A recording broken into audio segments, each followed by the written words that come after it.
What's up, peeps? We're back. As always, I'm your host, Lee Benson. Thank you so much for joining us for our YouTube edition of the AEW Insider. As always, we got a great show. Once again, we are doing another giveaway. This time it is for the WWE Elite action figure, The Fiend. So definitely stick around to the end of the episode to find out how you can be entered to win this amazing action figure.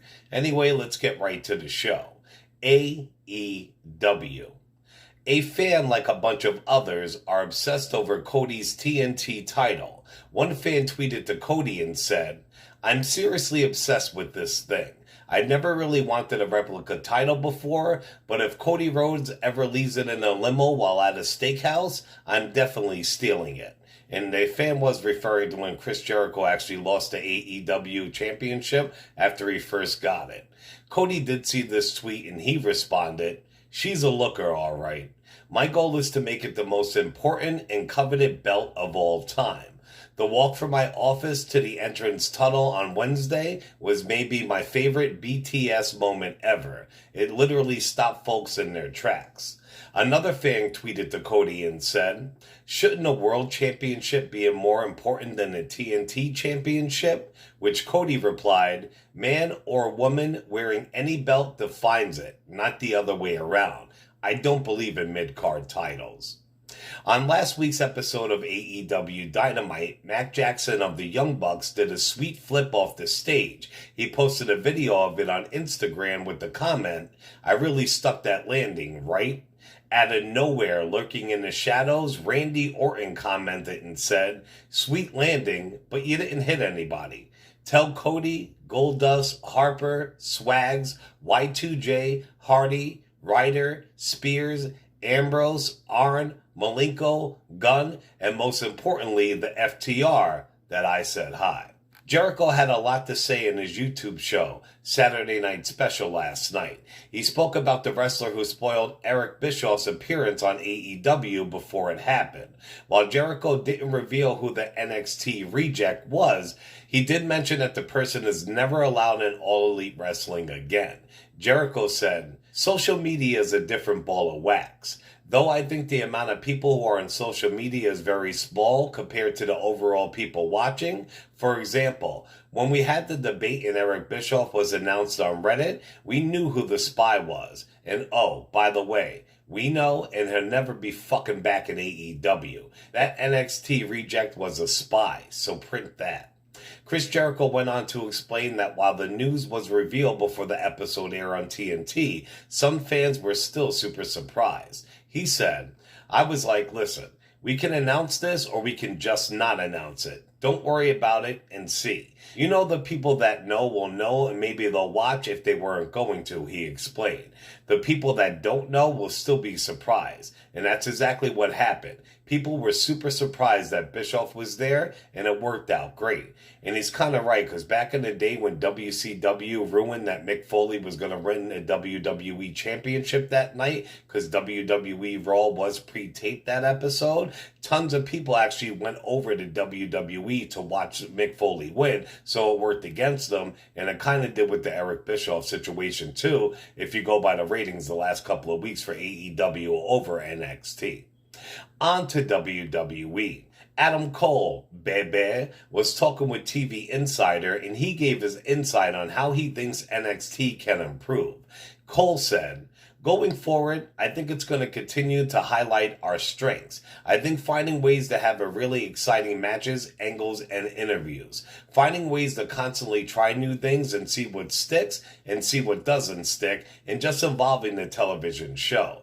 They're both fairly new television shows. I just think the brand is continuing to grow, and we have to continue to find different and interesting ways to tell stories. We have a great crew of talent, males and females, who are some of the best in the world. As long as they're highlighted, NXT will continue growing. I'm confident in that." Adam Cole was also asked about fighting Pat McAfee. Cole claims that after SummerSlam, McAfee will never wrestle in the WWE again. People do compare Adam Cole to a modern-day Shawn Michaels. When asked about that high praise, Cole said, "To me, There is no bigger compliment that somebody could possibly say. Someone can say that there are comparisons to Adam Cole and Shawn Michaels. It's mind-blowing to me, especially when I'm thinking about the 9-year-old me. Our entire generation can share this opinion that Shawn Michaels is the greatest pro wrestler of all time to have ever done it.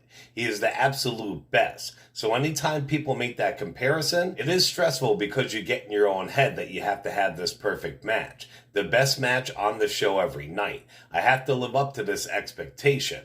I used to really feel that way. Sean will agree with you on this, and I would say, now more than anything, I'm focused on being the first Adam Cole and not the second Shawn Michaels. It motivates me even more to be the best version of myself, but you cannot ask for a better compliment. Now, a depth chart for WWE has been leaked. It has been recently seen by Smackdown superstars, and it lists superstars' priority on the Smackdown roster. FIFO Select was the first to report on this new document. It is said to list heels and baby faces, but the heel side wasn't part of the report.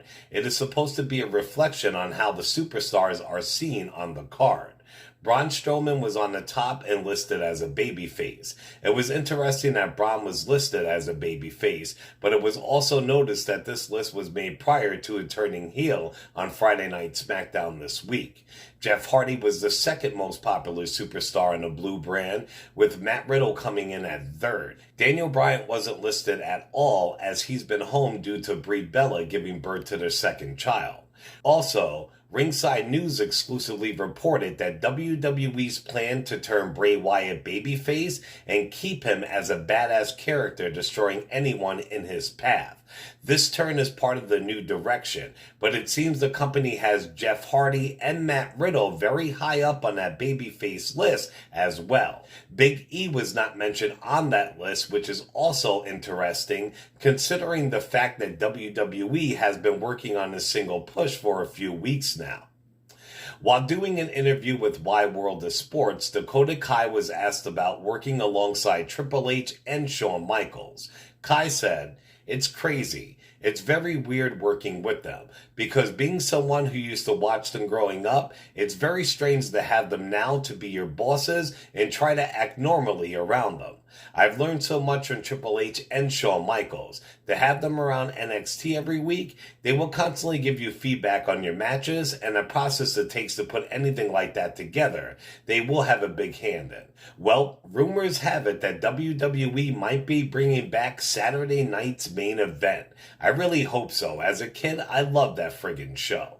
On August 11, 2020, WWE filed a copyright for the name. They actually filed 5 copyrights for it. It's kind of a genius move if you ask me, because WWE runs their pay-per-views on Sundays, and they know that independent promotions put their pay-per-views on Saturdays, and also AEW runs their pay-per-views on Saturday night. So it looks like WWE is trying to take some of that audience away from their competition. WWE is moving all their live programming to the Amway Center. They had to promise the city of Orlando that they would have no fans in attendance. Fans will be able to join virtually. Dave Meltzer weighed in on the situation, and he said that WWE pretty much knows that AEW does not beat them because they have a better product, a better matches, or workers. Right now during the pandemic, it's probably the atmosphere, you know what I mean, where they hold their events. WWE feels that their show is way too dark, and they need to lively up the place. And Dave Meltzer feels that that's true.